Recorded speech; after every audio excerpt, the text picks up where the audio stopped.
him at the time? Yes, Your Honor. Ano sabi niya sa'yo sa telepono? Ang isa lang po yung mga parang nasabi niya sa akin, parang kino-confirm po niya yung kung ako ba talaga yung nasa kabilang linya.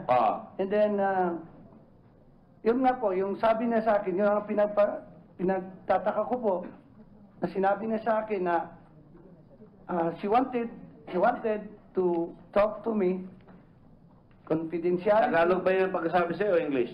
English po. English. Natatandaan ko pa po hanggang ngayon. O sige, sabihin mo sa amin. She wanted me to talk to me, confidentiality, in a discreet place po. Yan po. Order. Go ahead. Wala ko nga akong magawa dahil, siyempre, mataas na official. Nod lang po ako sa kanya. Sabi ko, oo, ma'am. Hindi ka nagnanad, hindi ka niya nakikita nagnad eh. Oo. Sa telepono ka eh. Sinabi ko lang na, okay, ma'am, ganon. Okay, ma'am. Ano sinabi? Saan ka nag-o-okay? Sa telepono po. Hindi, alam ko na sa telepono. Saan ka nag-o-okay sa tanong? Anong tanong ang tinatanong sa'yo? Yung pong makipagkita nga po in a discreet place. Oo. In a discreet place. Oo, yun nga po. Makikipagkita siya sa inyo. Opo. Ano sabi mo? Saan po? Discreet nga. Hindi nga sinabi sa akin, sir. Discreet lang. Discreet Hindi ka lang. naman nagtaka kung saan. Siyempre, tatanungin mo, saan po tayo makikita? Hindi naman po ako nagtanong sa anong place ka sabi. O tapos, paano kayo tapos tinanong ka pa uli na ibang tanong? Wala na po. Basta sabi niya sa akin, mag-i-expect na naman ako ng Tawag. another call. Okay. May tumawag ba afterwards? Noong pong nung June 16 po, ang tumawag sa akin, yun, lalaki po ang tumawag sa akin. Oo. Same number po ang ginamit ng lalaki on May 25, 2009. Yung number na yun binigay sa'yo ni Chairman de Lima. Yun po, yung tumawag sa akin. Look at me. Kasi Look at me. Yung number na binigay sa inyo, yun ang binigay sa iyo na telepono ni Chairman de Lima. Hindi po ako ang nagbigay ng number po kasi yung Yung number na tumawag sa iyo, yung telepono.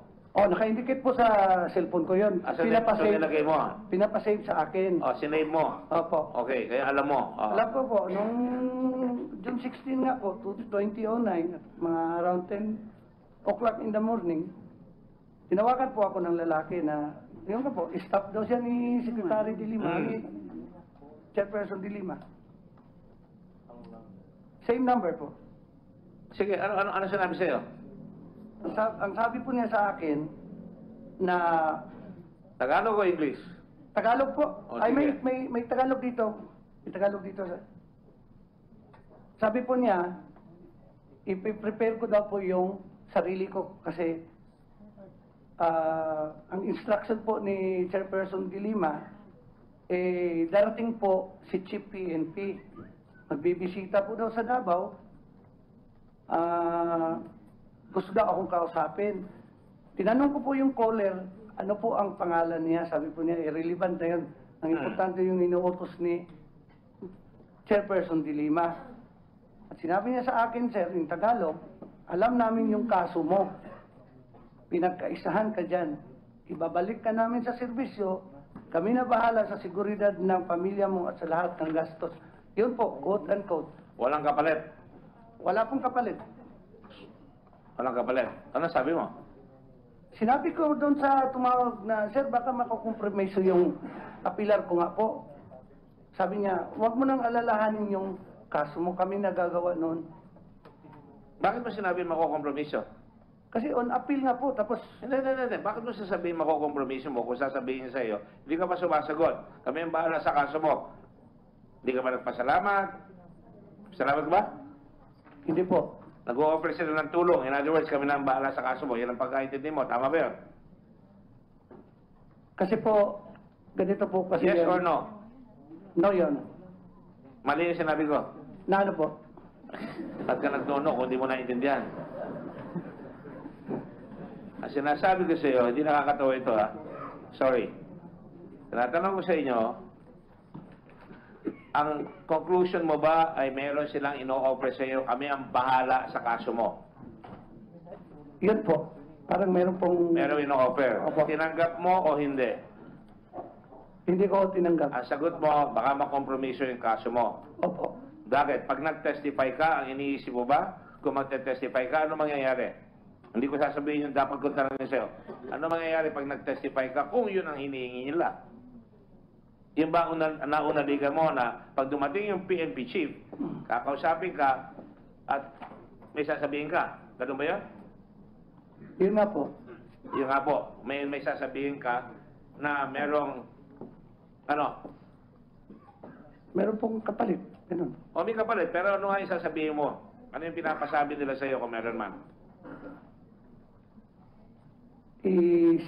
Sabi ko na lang po talaga, yun. Sige. During that time, ito po kasing mga year na ito, yung kasagsagan ng away ni Mayor Duterte. Congressman Nograles sa ni Mayor Duterte. Ah, okay, alright. So, I come up into my Pumasok sa ulo mo? small mind na parang gano'n na po. Anong gano'n na po? Yung kung magbigay po ako ng mga statement na na Laban kay? laban kay Mayor Duterte, ako ma-hot water po. Ma-hot water ka kay? Siyempre sa Mayor? Mayor. Oo. At baka malalo makompromiso yung kaso mo. Ganun ba pumasok sa utak mo? Exactly yun. Okay. Thank you very much. Kasi ang hirap basahin ng utak mo eh. Alright? Kailangan magsabi ka dito direktamente. Oh, hindi yung pipisilin pa namin. Alright?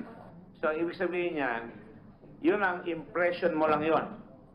Yes, Your Honor. Impression mo. Am I... Go ahead. I guess that is correct line of questioning and that's a correct line of statement. Go ahead. This is I your mean, case. hindi ko lang ho talaga maintindihan. Dahil inamin nyo naman na na-dismiss na kayo, di ho ba? For bribery and perjury. You Opo. were dismissed, summary po ito ng testimonial nyo, in December 2008 for bribery and perjury. So ano pa ho bang tulong ang maigagawa ko sa inyo kung sakasakaling totoo yung impression mo na in exchange for whatever testimony ay matutulungan ka dyan sa kaso na yan? By simply saying na pending case sa Napolcom po, ito po, parang sa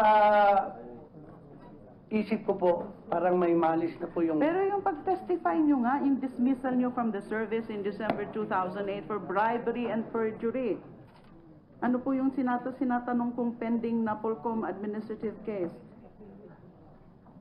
And then, yung sinasabi nyo yung lalaki na yan, na nagsasabing staff ko siya, na hindi lang na tumawag siya noong June 16, 2009, sabi nyo dito, and then, yes, June 16. Although ilang beses tumawag sa inyo, 10 a.m., yun nga, sinabi daw niya na mag-prepare kayo dahil dadating yung chief ng PNP noon sa June 18. Tumawag siya uli 3 p.m. of the same day, June 16. Tapos tumawag na naman on the same day noong 6 p.m.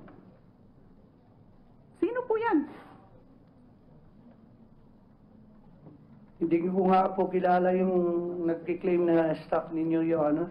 Be that as it may, the chair orders the COMSEC to send a subpoena duces tecum to whoever that cell phone is assigned. If it belongs to the CHR, then contact the CHR. If you cannot contact the CHR, we go to the telcos, the telephone company, so that we will know. 0929396778. Well, be that as it may, the COMSEC should trace that number. Isang number lang ho palagi yun nung tumatawag siya sa inyo. Isa lang po, Your Honor. Itong number na nakalagay dito sa... Do you still have it on your telephone? Na ano, sir, na wala na yung telepono ko po.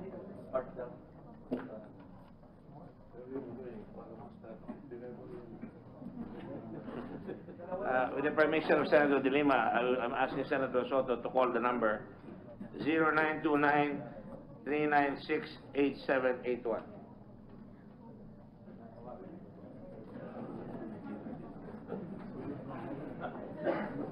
Go ahead. House hearing, part 2. Oh, part 2 nga ito. I'm sorry. I mean, we have no choice.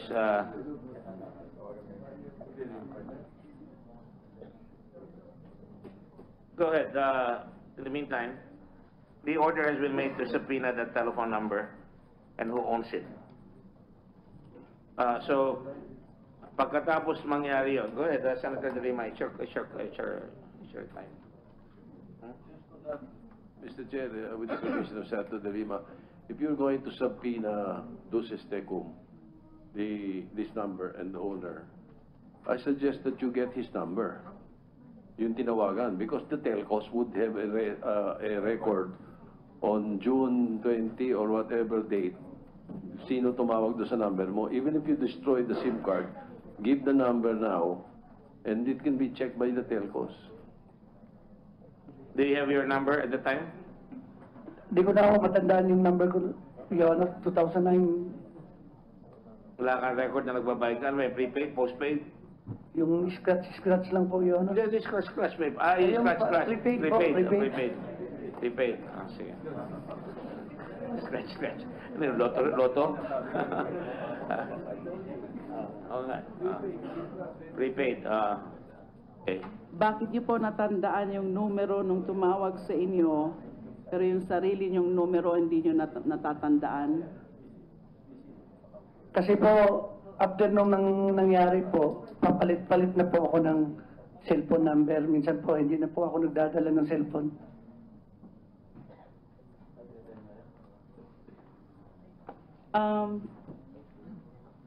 I want to ask you on another point. So I don't want to further belabor that because I don't remember that I ever talked to you, whether in person. Senator De Lima, with the permission of the body, the chair is giving you latitude to defend yourself. I just did. Because I said I don't remember, I don't even remember him.